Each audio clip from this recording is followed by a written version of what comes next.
About 3 years ago, I assembled a gaming PC and re entered the world of video games after having looked wistfully at them from afar for more than half a decade, where I was too busy chasing success and a career.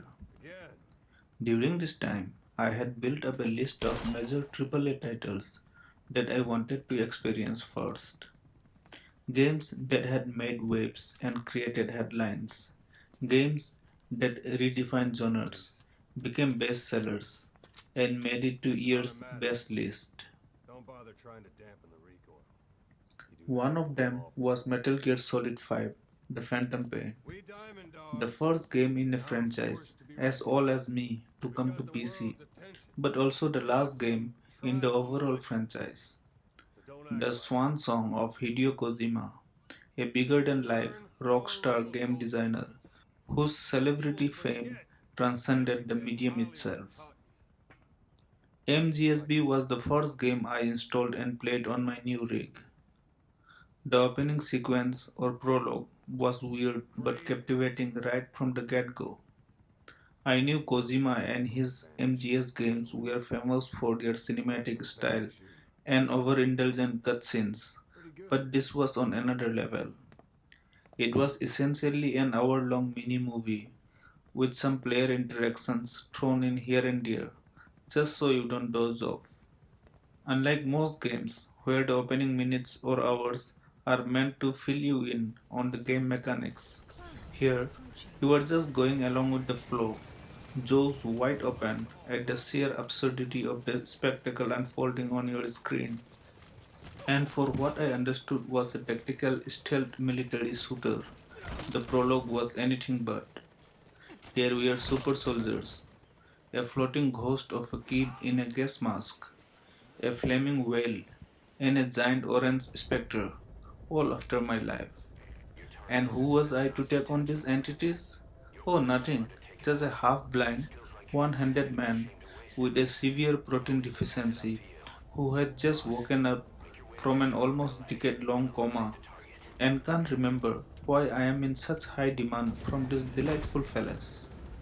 As soon as the prologue ended, I was thrust into 1980s Afghanistan with a horse, a gun, a handheld computer, and a pair of binoculars. Protein and swagger replenished, I was ordered to go accomplish my first mission and rescue my old mercenary colleague. That was it. No further instructions. None of that hand holding that you see in the initial stages of all modern games. A bit dazed and confused, I set off. Within a minute, a guard spotted me trying to sneak into an outpost and promptly shot me dead. Restart from checkpoint. Same thing again. And so on it went. Me not progressing even a few minutes before a Russian soldier took me, and sometimes also my horse, down. It was nothing the prologue could have prepared me for. Frustrated, I gave up after half a day, just before I broke my keyboard and mouse. This is a terrible game made by a disgruntled game designer whose true lifelong love, as he himself says, is in movies, I thought. Showy camera work, exaggerated lens flares, and cinematic storytelling, all to artfully obscure the terrible gameplay. I moved on to other games I have been dying to play. Grand Theft Auto 5, my first GTA game ever, blew me away right from the very first minute. I grew up without a PC at home. As a gearhead, back in school, while my friends would be playing GTA Vice City and San Andreas at local internet cafes, I would be that one weirdo firing up NFS Underground or Most Wanted. GTA 5 now showed me just what I missed. They say GTA 5 cost $250 million to make, making it the most expensive game of all time. And in every frame of the game, you could see where every dollar went. They say GTA 5 made $6 billion, making it the highest grossing entertainment product ever, twice that of Avatar, the highest grossing movie ever. And in every frame of the game, you could see why it deserved every bit of that. It was the most stunning thing I have ever seen. and I felt a profound sense of emptiness when the game ended. GTA 5 is a tour de force of storytelling. It curved stomps you into submission with its incredible mix of open world storytelling and sheer technical brilliance. Most of all, it gives you gameplay so good that even today, 3 years later, I still return to fire it up at least once a month. It is that rare game that is as much a technical achievement as it is an artistic triumph. I also played other impressive games, both AAA titles and indie games. Limbo and Inside were incredible. Red Dead Redemption 2, Cuphead, Undertale, Kentucky Road Zero, The Witcher 3, Her Story, Return of the Obra Dinn, Rise of the Tomb Raider, Abzu, Papers, Please, Firewatch, Journey. My game collection blew up faster than I could finish or even start them. Thanks, Lord Gavin. And thanks to how incredibly cheap such games have become these days, I had very little patience to sit through bad games. If a game didn't blow my socks off in the first 10 minutes, it was coming off my PC, no matter how long it took me to download it. Shadow of Mordor, 90 GB, uninstalled within 10 minutes of playing. Just Cause 3, 60 GB, 10 minutes. Gears of War, Alan Wake, Quantum Break, Project Cars 2, all the efforts and all the talent poured in by hundreds of gifted programmers, designers, writers, developers, derisively thrown away within minutes by a gamer with ADHD and an unlimited broadband connection. I was acutely aware that I would have given these games more chance if I had paid full price for them when they came out. But life is too short, and there are too many works of art, books, movies, TV shows, music to experience, and too little time on this planet. And yet, throughout it all, I never uninstalled MGSV. Something about it made me promise that I would come back to it and give it a fair try someday when I am done with the rest of the games in my queue. Was it the legendary aura of its creator? Was it the revered 30-year-old franchise that every gaming forum and journalist couldn't stop raving about? I don't know. This April, when the coronavirus quarantine kept on going longer than we initially thought, that moment finally came when I just got plain bored of everything in my Steam queue. So I decided to revisit MGSB one last time before removing it from my library for good. Again, I kept dying and dying. By now, I had developed pretty decent reflexes from all the other games, so it was kind of demoralizing. The first couple of enemies I encountered quickly spotted me and took little time to rain down hellfire on me. No matter where I moved or what tactic I devised, I was hopelessly outmatched. This game was obliterating all my ideas of how NPCs should behave, how they are programmed to react to you, the player. They all seem to have uncanny lifelike reactions to my actions, like they are actually thinking for themselves, not just governed by some stupid AI. Yes, I know, it is just clever programming, but what kind of genius programming does it have to be to have this level of human like smartness in a 2015 game? I had to double check that I was still running my poor old Ryzen 5 1400 and that some secret Santa hadn't replaced it with the IBM Watson or something. This doesn't mean that they were breaching the boundaries of the game by being so smart as to be unpredictable. Not at all. In fact, as Mark from GameMaker Toolkit pointed out in his excellent video on stealth, good AI is predictable.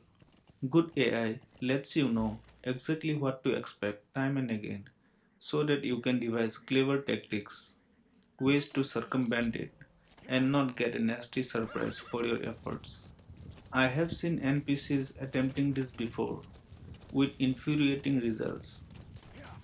In Splinter Cell Blacklist, and I think also in Fallout 4, the NPCs would dodge out of your way exactly the moment you fire your gun. It was terrible because I know I just shot you with perfectly good aim, And by all accounts, you should be dead. This is not a bloody Star Wars blaster in my hand, and you are not the marauder from Doom Eternal. This is an AR-15 I picked up from an American school canteen, and when its projectile hits you, you better stay down. The NPCs in Metal Gear Solid 5, by contrast, have different levels of awareness to you. They scratch their heads and get confused. They call for backups. They all seem to have different personalities, different lives, like this world exists even when you, the interloper, aren't there to well interlope. And my respect increased even more when I discovered way later into the game that they also adapt to your play styles.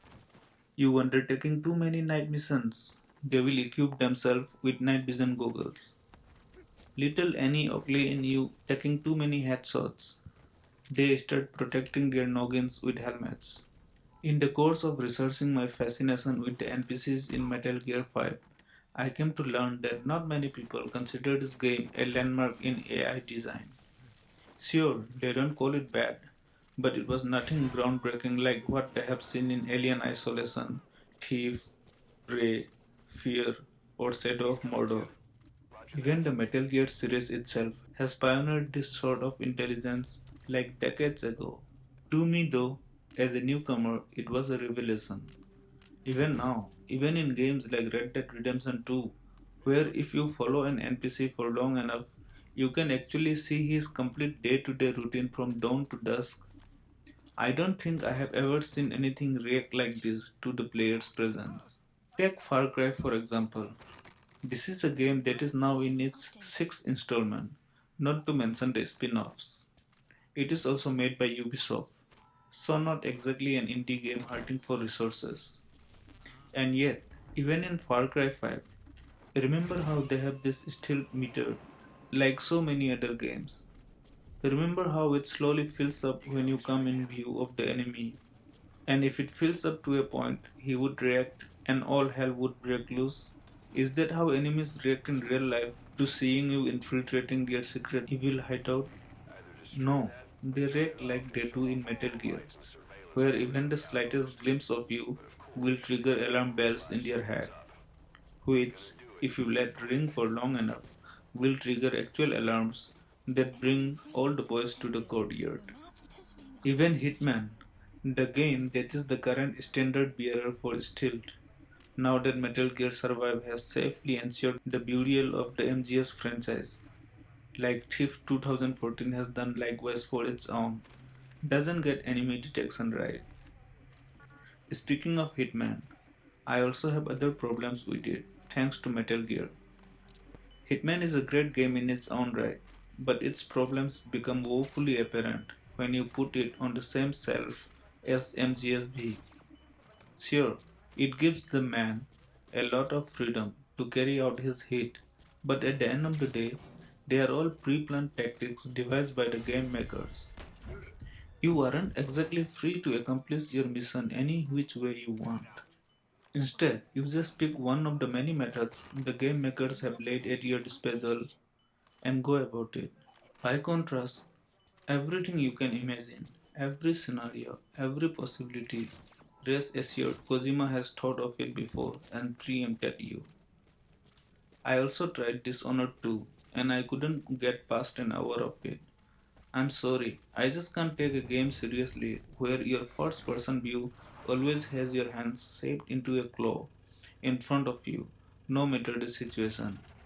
It looks amateurish, it looks video gamey, half-hearted, clunky. In contrast, you can make Venom Snake do literally everything you can dream of asking an actual human being to do. For a hero no longer in his prime of life, Venom Snake is pretty spry, except for climbing waist high rocks, because clearly that's too huge a task to ask of a super soldier. Otherwise, he can dive, roll sideways, roll on his back, and aim the other way at the same time. I'm pretty sure he can also make you dinner if you ask nicely. When it came out, Metal Gear Solid 5 The Phantom Pain was met with widespread critical acclaim, for its sheer freedom of gameplay and interconnected mechanics. It was also widely criticized for being incomplete. Hideo Kojima, being Hideo Kojima, famously took the better part of a decade to make this game, which ultimately led to his firing from Konami. You can clearly see where the corners have been cut, and the game quickly rushed out of the gate. There is an entire chapter left out, a chapter whose inclusion would have made MGSV a worthy send off for the 30-year-old franchise. Many levels in Part 2 of the episodic game are simply a rehash of the exact same level in Part 1, but with more restrictions.